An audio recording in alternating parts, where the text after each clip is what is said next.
Hello, welcome back to Shocks Talks. I'm Shakti, and yesterday I went to Contact in the Desert 2026. So I'm in my pajamas still. I just woke up and I decided I want to talk about it right away because what's most important to me is that I share the energy and the excitement. And instead of going through all of my notes and typing everything up for this episode, I just want to talk to you about my experience. And I have my little Mary Poppins bag full of goodies here, which I'm going to be unpacking to show you some things from the day. But let's start off with the cool little folder that had my tickets and my meal ticket and my workshop ticket. The first year that I went, I don't know if they just stopped doing this or if they did it for your first time and then they give you a regular envelope, but they gave me like this really official packet full of stuff that was very exciting and I saved all of it. And then when you go to check in, you get this guide for the weekend which has the schedule and advertisements and all that, but it has the schedule of events which is really layered for anyone who hasn't gone. You basically have a choose your own adventure because for every time slot, there's about four, sometimes 3 to 5 different options available. And you have what's included in your regular ticket, or you can go to workshops. So the green here shows the workshops. And the workshops are just smaller rooms, more specific topics, and like a deeper dive, usually with one person hosting the workshop, maybe two. And the larger ballrooms and conference rooms have the bigger lectures. And this year was everybody's here, everybody is at Contact right now, and it's ongoing. Like this is Thursday through Monday, I believe, or I don't know if it started Thursday or Friday this year, but I just went for the Friday event because I'm in LA for work right now. So instead of making a whole couple $1,000 trip out of it, I was able to just use the rental car I have now, drive down for the day, and then drive back home. And I'm exhausted. And I will say, I really think that one year at Contact, they should create like a neurospicy seating area where it's like a playpen basically, where you can just roll around on the floor or sit on yoga mats because I'm so sick of sitting in chairs and I get really fidgety too. Like I like to actually move while I'm learning and listening. So when I'm at home listening to podcasts and YouTube videos, I'm doing yoga, I'm moving around. Sometimes I'm walking on the treadmill and then I'm typing up my notes and then I'm going and having a snack and then I'm back over here and then I'm that kind of learner. And when I have to sit in a chair in one position for hours and hours and hours, I get a little bit agitated. So I think this year it was actually really good for me to go for one day because mostly just because my body. I got home and I was like, wow, I really need to stretch tomorrow and take a nap because I'm exhausted. It's a lot of energy, but it's very exciting. So when I got there in the morning, I left my apartment here at like 5 a.m. and I got there I think a little bit after 8. And just going back to that place, it feels like a pilgrimage now. I've gone 3 or 4 times. I have to check my notes to see how many exactly because there was one year that I skipped. And I do feel kind of cool because I feel like I got there right before it got really popular with all of the new wave of like younger podcasters. So it was like all older people. My first year there, it was like all these old Navy vets and just like the really cool people that have been in this community for a long time and the researchers. And it was just a whole different vibe, a different crowd. And over the years, I've seen it slowly morphing. And I know it's had many eras because people have told me, like, oh, there were these wild days before we even came to this location. Contact was happening over here. And Linda Moulton Howe was there. And this person was there. And it was da da da. Linda Moulton Howe was there the first year that I went. And anyway, so it's evolving as everything does. But it's really fun to be a part of that evolution and to watch it happen because what I've noticed now, and this year it's really, really apparent, and I've seen it the last couple years, is when somebody new shows up, it's like this humbling experience for them, even if they are at the top of their game, top of the charts in the podcast world, people who are making documentaries, making tons of money. You go to Contact and you are immediately grounded in this very magical, special energy. And there's this recognition of mutual respect among everyone there because we're not just there, like, we're not just going to some kind of party or work conference, we're going to a place that represents the most important thing to us in our hearts. And it's a diverse group of people. So there's all kinds of different experiencers or, people that are coming at it from different angles, people who have just watched a couple documentaries or just started listening to some podcasts and gone down the rabbit hole and they want to find out more. And you have people who are energy healers and people who are, you have vendors there selling crystals and selling tinctures. I can never say that word. Dang it. You have tinctures.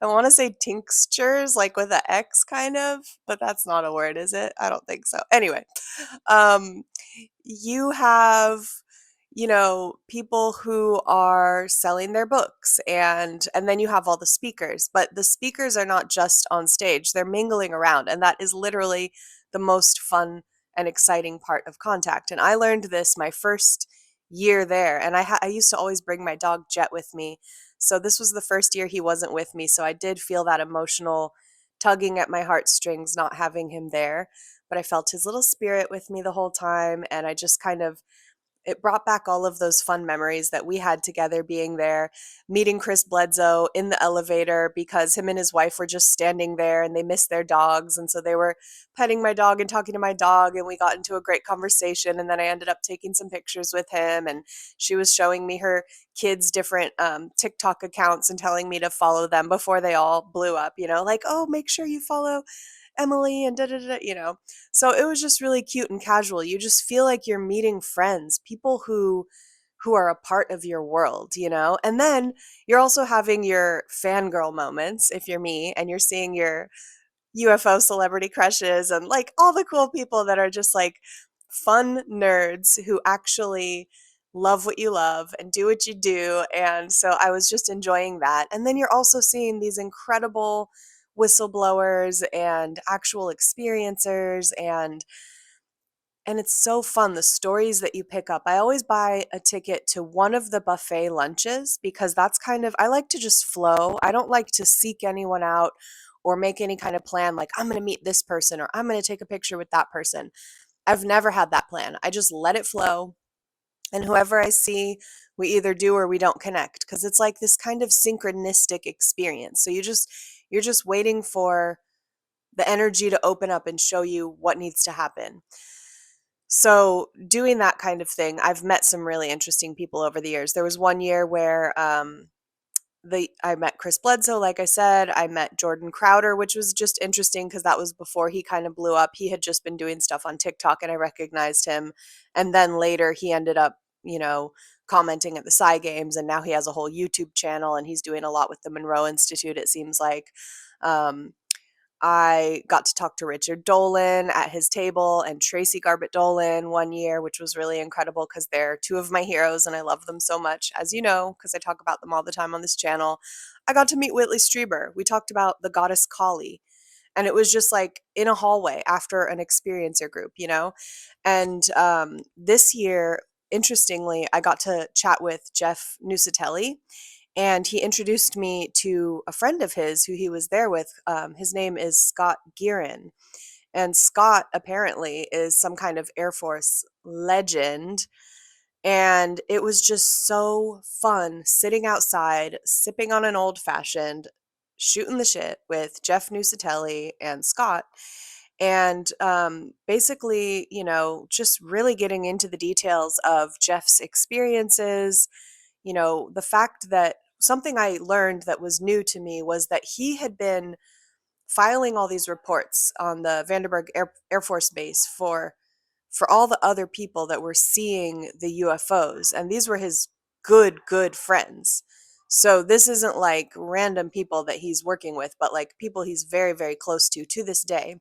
He's filing all the reports, but he still hasn't had his own sighting, and then he has his sighting, and then this orb thing comes over his house. It's like this ball of light. The way he described it, there was new detail for me that I didn't really understand before, but it was like almost like a hardened marble, he said, giant orb.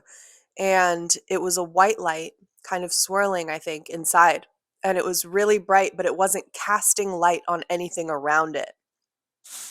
So the light was in it, but it wasn't emanating, which is very interesting and very strange. And then his friend Scott, who I talked to for a really long time, ended up just telling me all these incredible stories about his life. He is an experiencer. He's had psychic experiences throughout his life, including like some interesting childhood stuff.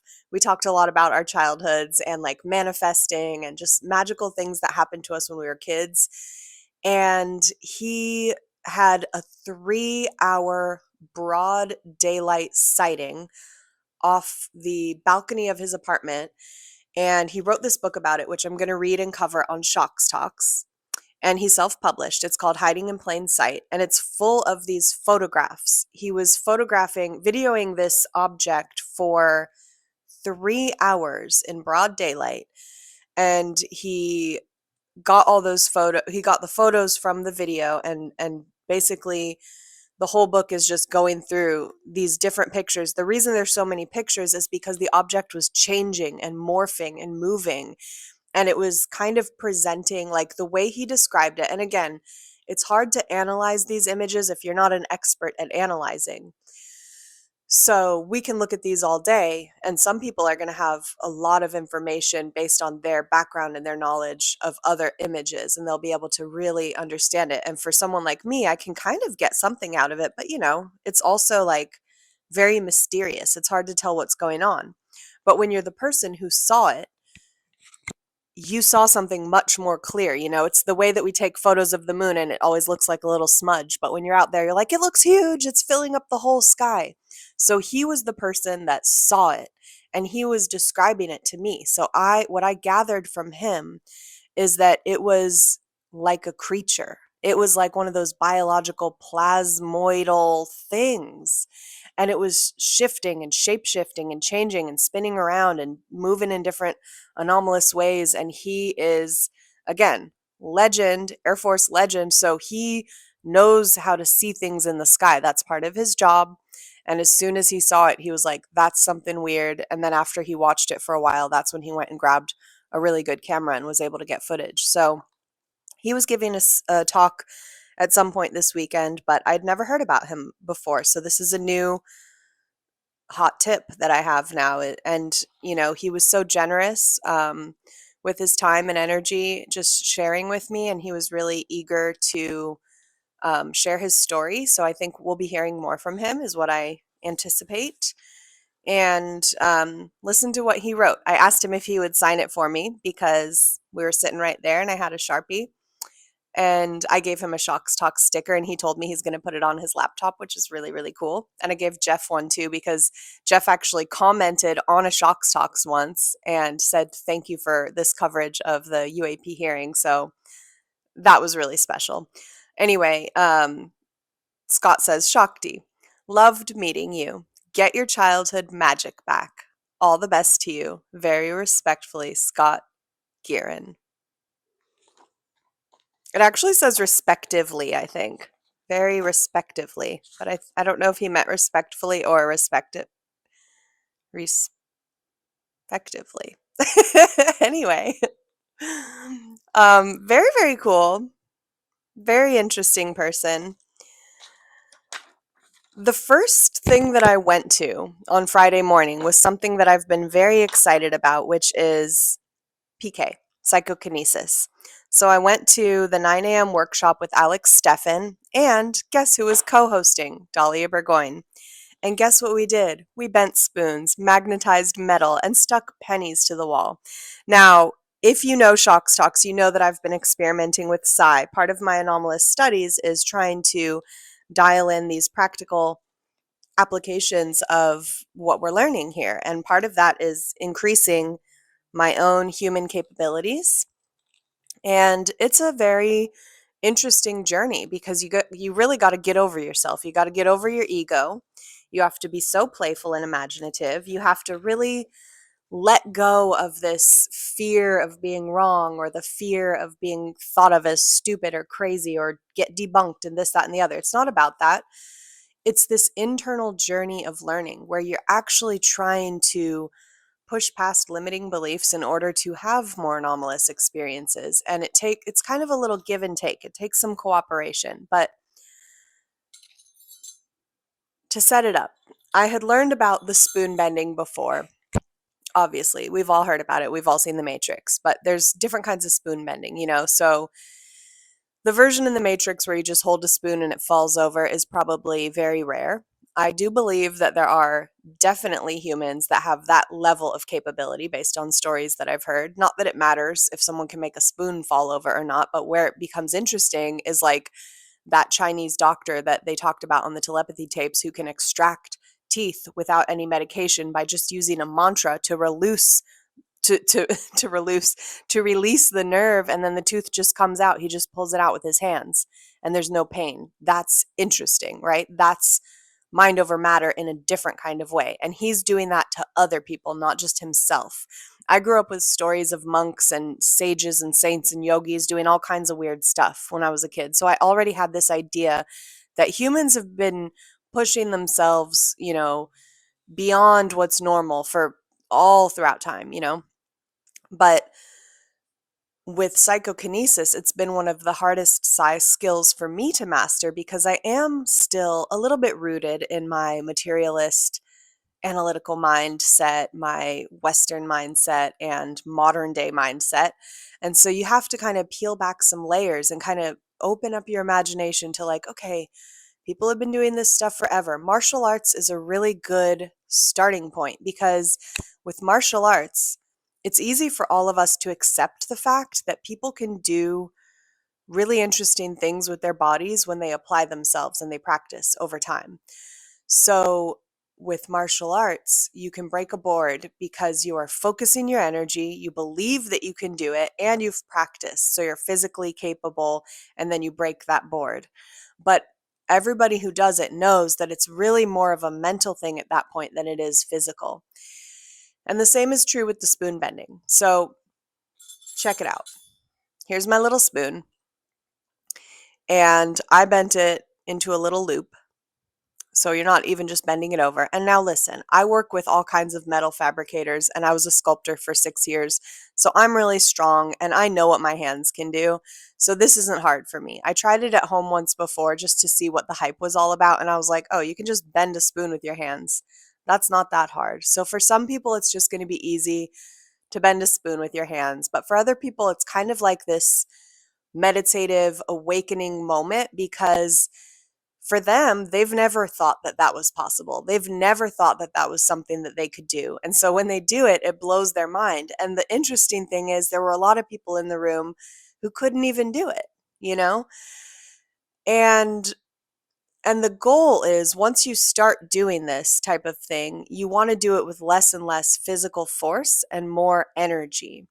And so you might have to use some force at first to get it to bend, but you're using a meditative visualization to get yourself into that mindset. It's a starter exercise. It gets you into that mindset that, like, I can do things that I didn't think I could do or that aren't normal, because this isn't normal behavior. We don't go around just bending our silverware. So it just breaks you out of the matrix of reality a little bit mentally. It's just like a little trick that helps soften the hard edges of our beliefs, our limiting beliefs. This one I got to make into like a little S shape, which was pretty cool. I was bending this one in every which way. Now, what's interesting about the bending is that I noticed, so it got really hot in my hands. The whole piece of silverware became very, very hot. Like, it's cold right now to the touch. It's cold metal. When I was in the room with the energy, with all the people, we were saying like butter, butter, like making this into like soft, soft butter. I was saying taffy because I wanted it to be stretchy and gooey. So in my mind, I'm saying taffy, taffy. And then you just start bending it, and it's gooey. It feels kind of gooey. And leading up to this, we did go into a light trance. Alex Steffen is a hypnotist, so he kind of put everyone, it's just setting an intention is really what it is. Nobody's like losing awareness, but we got into this meditative state. We called in all our helpers and guides. The energy was really powerful in that room. And it was the most powerful energy I felt all day, actually, at contact. And there's a lot of energy. So that was pretty interesting. And I called in Jet, spirit of Jet, and I put him right in my heart. And I called in all of my helpers and guides, my ancestors. It's like I've got certain people on the other side, a school teacher from my childhood, my grandpa, he's my mom's stepdad, but my grandpa who passed away. I've got a couple, other relatives that I call in, and then just some other people from throughout my life, and then whoever I don't even know, maybe some spirits and guides that I don't know. But I called in my crew, and so they're all like egging me on, helping me feel like this is fun, we can do this. So then we magnetized metal. So the next thing we did was Alex went around and he said, okay, I'm going to magnetize these knives. He's just holding them in his hand. They're just cutlery, and he passes them out. And the goal is to take, it was this knife. I still have it, and I'm going to play around with this game later because I saved the little pins. He has these tiny needles. You put them on like a book or something. You take the magnetic knife and you start dragging the needles around. Weirdly, they're following the knife. Why are they following it? I don't know. It's not a real magnet, but it's happening. And then the goal is to start picking them up. And I had liftoff. I got the needle all the way up off the paper and it was just dangling from this knife. And that was so thrilling and so fun for me. And then the other weird thing that we did is we stuck pennies to the wall. And here's my little coins from the day, saved everything. This is a really fun, weird thing to do, but it's just, again, it's about loosening up your mind and getting you in that playful, childlike state. And you just press it against the wall with one finger and you try to like hold it with just your fingernail so that it's not sticking to your finger. And then you lift your hand away. And a lot of times it just falls straight down like it should, right? But then sometimes it starts to stick. You kind of feel it like a little magnetic attraction. And then one person gets their penny up and you look over and you see it sticking there and something clicks in your mind and then you just know that you can do it. And then all of a sudden another person and another person and then we're all doing it. And it's crazy. And I had a penny sticking to the wall for like 3 seconds. And then a couple more times I got it for like 1 or 2 seconds and then it would fall. But I'm talking about like you put it there, you lift your hand completely away and it's just sticking to the wall. And I've seen Alex do this in his TikToks with like silverware. He stuck a whole fork to the wall and it stayed. This doesn't make any sense, and it's so fun. And the point is to be in the experience and to not think about it. And Dahlia was there walking around coaching people and we just had a blast. And I met some other podcasters and I have to follow their channel and check them out. It was just so much fun. So that was the PK workshop. Pulling out some other stuff from the day. All right, let's get into some notes. Here's my little needles. I stuck them in my notebook so that I could pull them out later and play with them. Okay, so that was Mind Sight. My notes from that one. I learned a new word, apportation, which is teleporting an object. So teleportation is moving a person from one location to another. Apportation is moving an object from one location to another. And Alex and his classes have already done apportation. They've been able to relocate pennies and little small objects from one location to another. Don't overthink it. Just keep it moving. If you feel like, no, that's not possible, just let it go. Don't worry about it. If it's not for you, it's not for you. But if you're on this path, stay alert to these things. These things are happening and just be curious. Like, hey, that's weird. I don't believe it, but let me find out some more about it. It's kind of how I felt about him after seeing him online. I'm like, can I do this? If I'm in a room with you, will I be able to do it? And I was. So that was really cool. So some things I learned from that group is that, these group efforts that they do get better and better each time. There's a cumulative effect of people learning Psy. It gets easier, people do more. He said his students blow him away all the time. People have more abilities than he had when he started. He said it's so much easier to make progress in a group than it is when you're just working alone. And I agree. So this is basically a plug for get yourself into any Psy class if you want to do this type of thing. You've got Vision Without Eyes with Rob Freeman. You've got Dahlia Burgoyne and Alex Steffen leading classes and workshops. You've got Vibra Vision with Moss Mike. You've got all kinds of people out there doing these things. So get into a group activation, see what happens, just play with it and have fun. I know famous remote viewers like Lynn Buchanan have had people like Kelly Chase bending spoons, like all kinds of people out there know about these activities. They're tried and true. And these government remote viewers were playing around with this stuff too. It's all part of the process. So don't be afraid of it. Don't overthink it. Just try it. It's about the feeling of the experience. It's not about the end result. It's not about having a new spoon bending skill that you can bring out into the world. It's about recognizing that your relationship to reality is not as limited as we've been taught to believe. And then I went to this really cool panel afterward in one of the big ballrooms, and it was, let me go to the Friday schedule. This panel was called The Infinite Within, Where Thought Becomes Form. The host was Alan Steinfeld.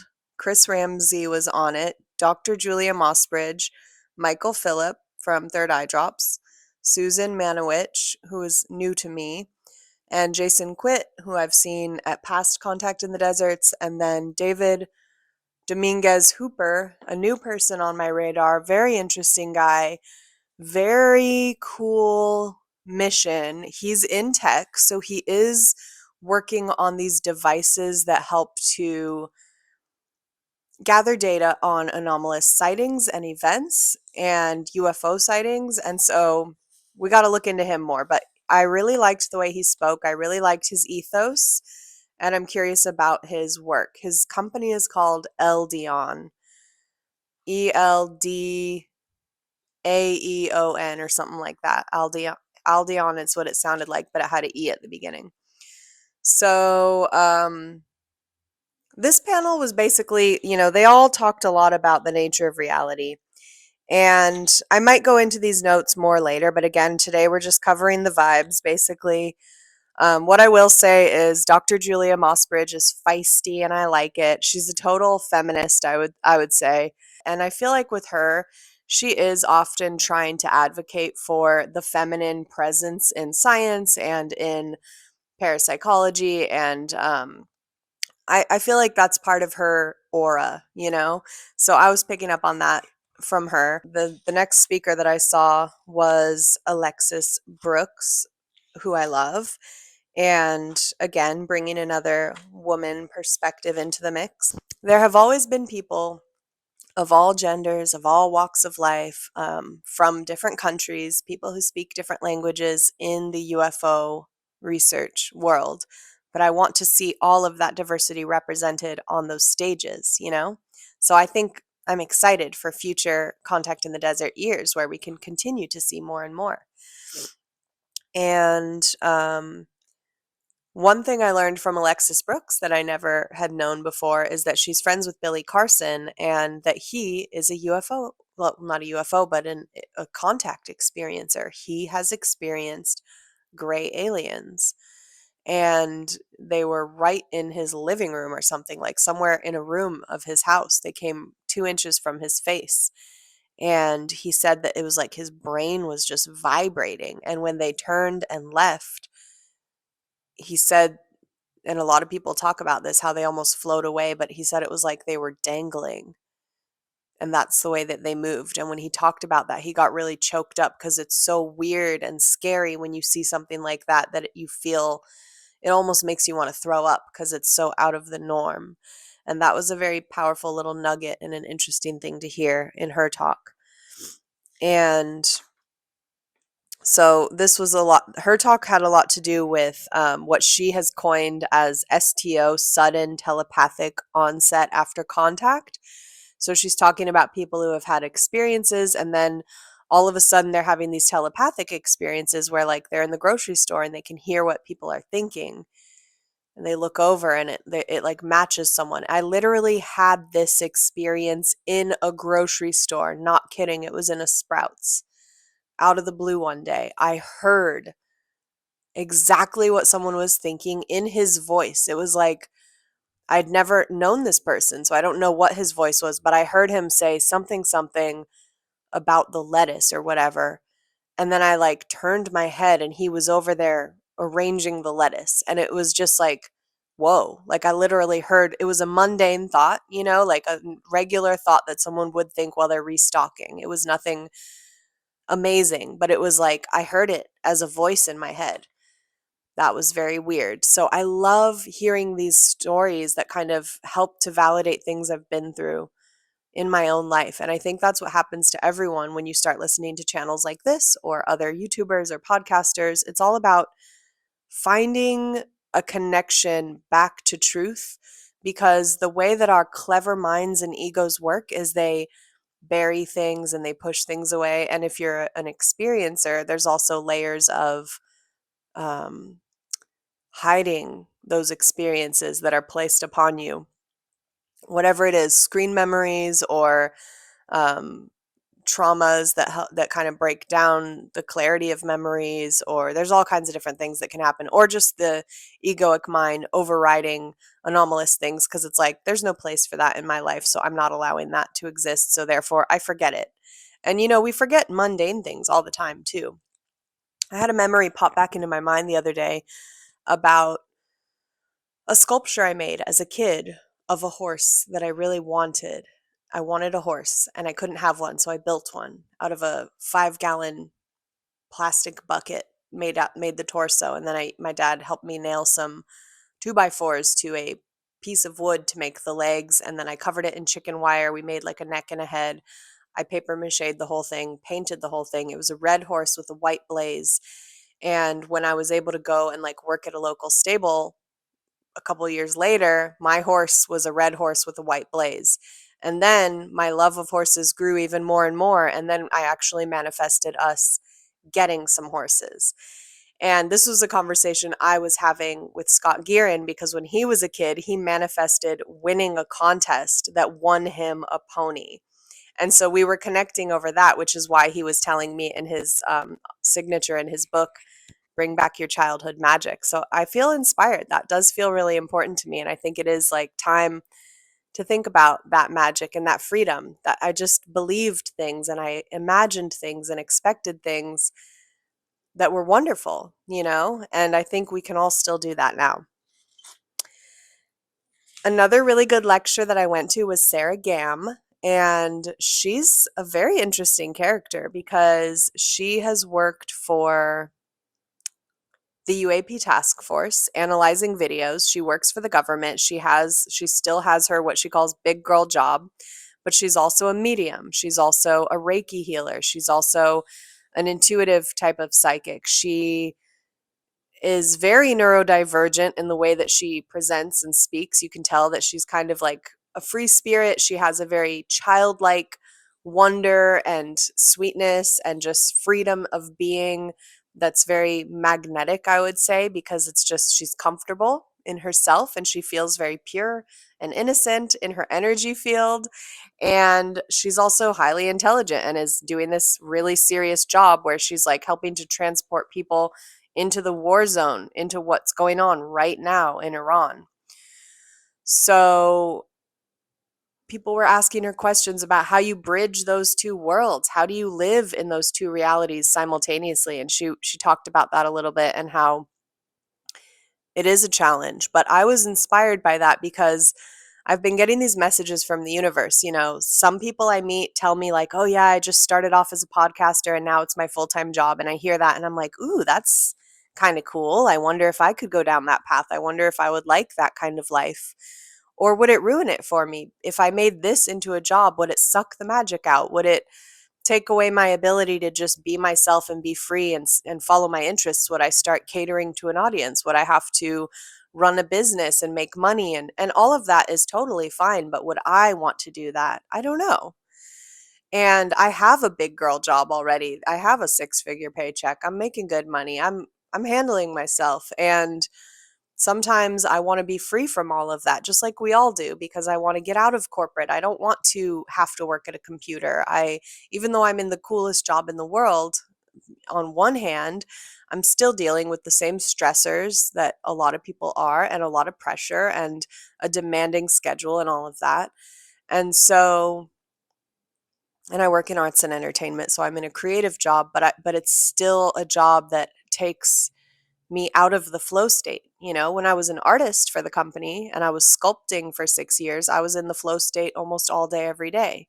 And I really loved that. But then I got to a point where I needed a change. I needed more challenge because that's my personality. And so now I'm doing something different that I love, but I'm also feeling that pull towards my special interest. I'm like, what else can I do? What do I want to do next? So I was learning from a lot of different people how they balance their different lives. And what I found is that a lot of people are doing kind of like Superman and Clark Kent, they're doing their two different lives simultaneously. And I respect that. And that might be what I have to do for a long time. I don't know. We'll see. Um, Sarah Gam also bent a spoon in her lecture and talked about it. And that was really cool after having just done that morning. And then there was another panel that I went to in the afternoon called Awakening Human Abilities, Telepathy, Remote Viewing, and Limitless Potential. And this was Dr. Diane Hennessy Powell, Hakeem Isler, Moss Mike, Dahlia Burgoyne, Paul H. Smith, and Michael Phillip. And I went to that because I wanted to see Hakeem. I'm very much a fan of the Psy Games, and of course, Diane Hennessy and Dahlia, and I had seen Moss Mike at the Psy Games with Hakeem, so they're friends, and that was cool to see them again and hear. They're both martial artists, so they're the ones who have really studied deeply, and they do like crazy feats, and they have put their bodies through everything and put their minds through everything. And so they're very masterful. They're very interesting type of person to have in this realm because they're kind of new on the scene, but they're bringing this really powerful energy and ancient wisdom at the same time. And it's all rooted in the same stuff, it's all a spiritual practice. And so I love their perspective. And Paul H. Smith is a remote viewer who I've been following for years. And he was someone who I met at my very first contact in the desert. I took a remote viewing workshop with him. And since then, I've done over 200 remote viewing sessions, and I'm still going, still learning, still a long way to go, but I've had some really good sessions. I've had some quote unquote perfect hits. I think that there could never be a perfect hit unless it was perfect site integration, because I could always get more. But in this sense, the grading system on the website that I use, which is socialrv.com, a perfect hit just means that everything you wrote down matches the target. And I never just do like one word. It's always like a whole list of categories and a little sketch. So that's pretty good. I've had quite a few of those. I'll have to count them up again soon and see where I'm at. But Paul H. Smith is also a teacher of Hakeem Isler. So it's cool to learn about the relationships between people over time. Diane Hennessy is working with the telepathy tapes families. So is Julia Mossbridge. Julia made a really good point in her lecture about how we need to not act like these nonverbal autistic people are these amazing saints and they're so different. We're othering them in a new way. So she made the point that like first we were othering them by saying they don't know anything, their minds don't work, they can't communicate. And then we learned that actually they do know a lot and they can communicate and they have all these interesting abilities. And now because of that, the pendulum's swinging in the other direction and people are saying like, whoa, like there are these angels on earth and they're so perfect and da da da da. And that's okay, but it's like a little bit dangerous because if it goes too far in that direction, you start to separate yourself from your own potential to go as far. You say, only they can do it. They're special. I am not them. They can do this. I can only do this other thing. And that's not true. We can all do all the things, and we need to not create a new limiting belief that blocks us from moving forward just because we've encountered a cohort of humans with extraordinary abilities. Celebrate them, yes. Advocate for them, hell yes. Make the world a better place for all of them and for all of us, yes, 100%. And also, make sure we all keep pushing ourselves forward, because this is the most important thing right now. So, before contact, I finished listening to the last Lynn Buchanan interview that American Alchemy did with Jesse Michaels. And it's like maybe 3 hours. And I listened to the entire thing, and it's a very interesting. Again, Lynn Buchanan, famous remote viewer, incredible remote viewer. And listen to that episode. I'll link it for you below. But towards the end of it, he talked about the different alien races and how there are different levels of psychic capabilities among aliens and different agendas. And even within a race like the gray aliens, there are multiple different types and agendas. So again, don't let it become a new way of categorizing where we just limit ourselves again, like we've done with racism and sexism and all the other isms. Let's just stay open-minded and recognize that there's diversity everywhere, even in aliens. Like, come on, people. And so what Lynn Buchanan was saying, based on his own experiences and his remote viewing, but actually having seen people working alongside aliens in the government throughout his career, this is one of those stories, but it's very interesting, and we're probably going to learn more and more about this as time goes on. He said that some of them want us to become more psychic, and some of them don't want us to become more psychic. You know what I'm saying? Because if you're loving and you want, like, imagine you have a little sibling, and you're the big sibling, and you have all the power, you know all the secrets, you can reach the highest shelf, you've got all the moves, you got all the tricks up your sleeve, and they're just learning. You're going to mess with them a little bit, you're going to play with them a little bit, but throughout that process, if you really love them, you're going to start teaching them, and you're going to bring them up, and you're going to bring them up to your level. And you may always be a little bit ahead in some ways, or maybe they surpass you, but you're not worried about it because you love them. And so whatever happens is fine. You're just growing them up, and you're helping them because that's your little sibling. And that's how some aliens feel about us, apparently. They want to see us grow. They want to see us become more psychic. And then you still have to face challenges. There's still a long way to go. That's just step one of entering this galactic community that we don't know about, or maybe we do, some of us do, or something. And then you have the ones that are benefiting. The bully says, oh, I don't want you to ever reach that thing. I'm always going to put my hand on top of your head and hold you down so that you can't jump up and touch that high place. Or I'm going to lie to you, and I'm not going to reveal my secrets, and I'm not going to help you learn what I know. I'm going to actually do things to make sure that you don't learn what I know, and I'm going to confuse you, and I'm going to trick you, and I'm going to mess with your head, and also I'm going to traumatize you a little, because that'll make sure you don't even have time to focus on developing yourself, because you'll just be focused on healing your trauma. So that's what I'm going to do, because I'm a bully. So this is easy for me to imagine because this already happens among humans. Intelligence agencies. A lot of conversations lately about the arrogance of the intelligence communities. I'm sure some of those people are incredible people who take their jobs very seriously and are wonderful servants to us all in a way. And I'm sure there are some in there, because there's enough evidence to show that they are complete and total jerks, we'll just say. And they love having the power of information, and they don't want to share it because that they lose their advantage when they share it. And so secret societies have been this way to some extent. And there's always this idea that, like, oh, we're protecting people from themselves. That's not your business. Let people do what they need to do, and you need to suffer the consequences. Like, we all have a right to develop to our fullest potential, and then we're going to see what's what around here. And everyone's going to have to face the music together. But the only way to do this in a coherent and harmonious way is with love at the center. And so anything else is going to be total chaos, and we've seen it. It's already happening.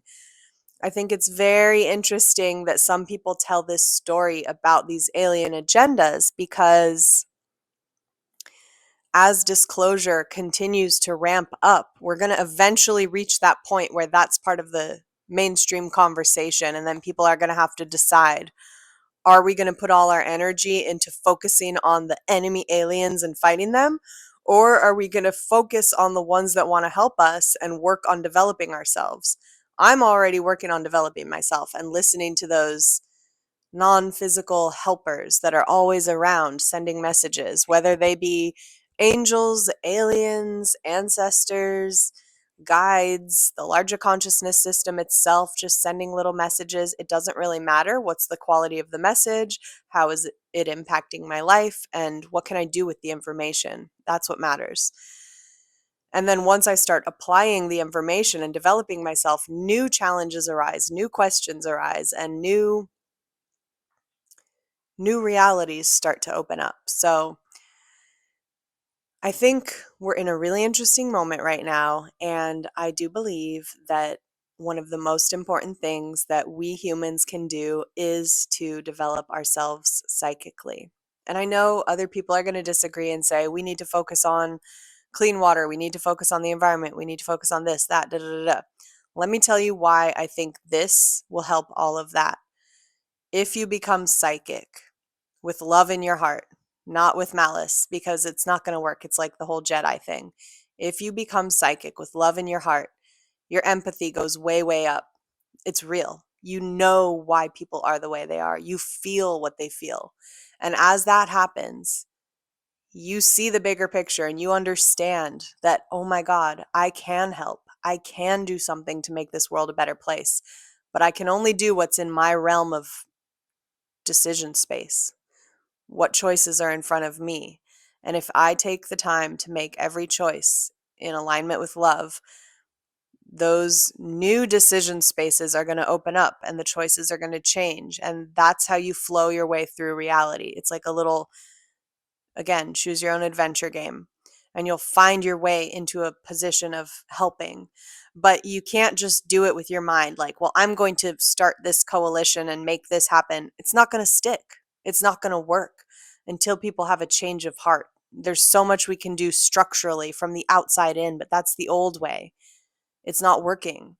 This thing is sinking, There's a lot of problems going on around here.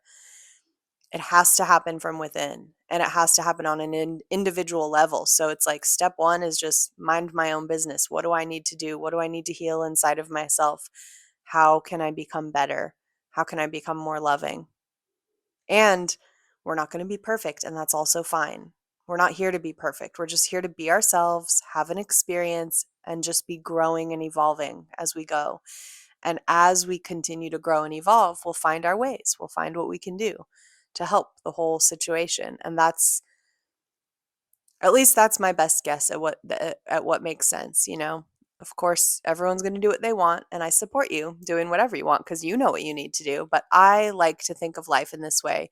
This is what gives me some kind of sense of direction, and it keeps me on a path of learning, and it keeps me very humble.